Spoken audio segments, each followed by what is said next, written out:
আমাদের জীবনে আমরা যখনই এমন কোনো মানুষের সাথে পরিচিত হই যে বয়সে, পদে এবং আর্থিক দিক থেকে আমাদের থেকে পিছিয়ে, তখন আমরা সবাই খুব হীন নজরে তাদের দিকে দেখি। মনেই করি না যে সেই ব্যক্তির নিজস্ব একটা অস্তিত্ব রয়েছে, তার নিজেরও একটা মাহাত্ম্য রয়েছে। আমাদের মনেই হয় না যে আমাদের সামনে দাঁড়িয়ে থাকার যোগ্যতা আছে তাদের। চলুন আপনাকে একটা প্রশ্ন করি, শূন্যের নিজস্ব মূল্য কোথায়? আপনি বলবেন কিছুই না। শূন্যের আবার নিজস্ব মূল্য কোথায়? কিন্তু যখন এই শূন্যই কোনো সংখ্যার সাথে এসে যুক্ত হয়ে যায়, কোনো অঙ্কের সাথে এসে যুক্ত হয়ে যায়, তখন তার মূল্য অনেক গুণ বৃদ্ধি পায়। অর্থাৎ এই শূন্যের মূল্য অবশ্যই আছে। আর আমাদের জীবনেও এমন কিছু ব্যক্তি থাকেন, তাদের দেখে মনে হয় যে এদের কোনো মূল্যই নেই। কিন্তু যখন এই ব্যক্তি কারোর সাথে এসে জুড়ে যান, তখন তার মূল্য সেই ব্যক্তির বৃদ্ধি ঘটায়। এই সংসারে এমন কোনো ব্যক্তি নেই যার কোনো মূল্য নেই। যদি আমরা ধনুকের কথা বলি, তাহলে তার জন্য একটি দড়ির প্রয়োজন হয়, যেটি প্রত্যঞ্চা হিসেবে ব্যবহৃত হয়। যদি এই প্রত্যঞ্চা না থাকে, তাহলে ধনুকের কোনো মূল্যই থাকে না। যদি প্রত্যঞ্চা না থাকে, তাহলে ধনুকের অস্তিত্ব অসম্পূর্ণ থেকে যায়।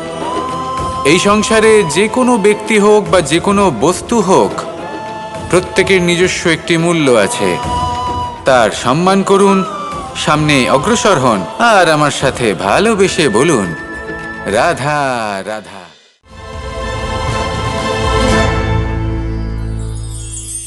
জীবনের যাত্রাপথে সবথেকে বেশি গুরুত্বপূর্ণ হলো সম্পর্ক।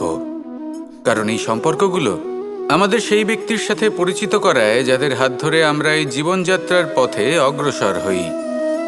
এবার এই সম্পর্কে আপনার কথাবার্তা, আপনার ব্যবহার, এটা অত্যন্ত গুরুত্বপূর্ণ।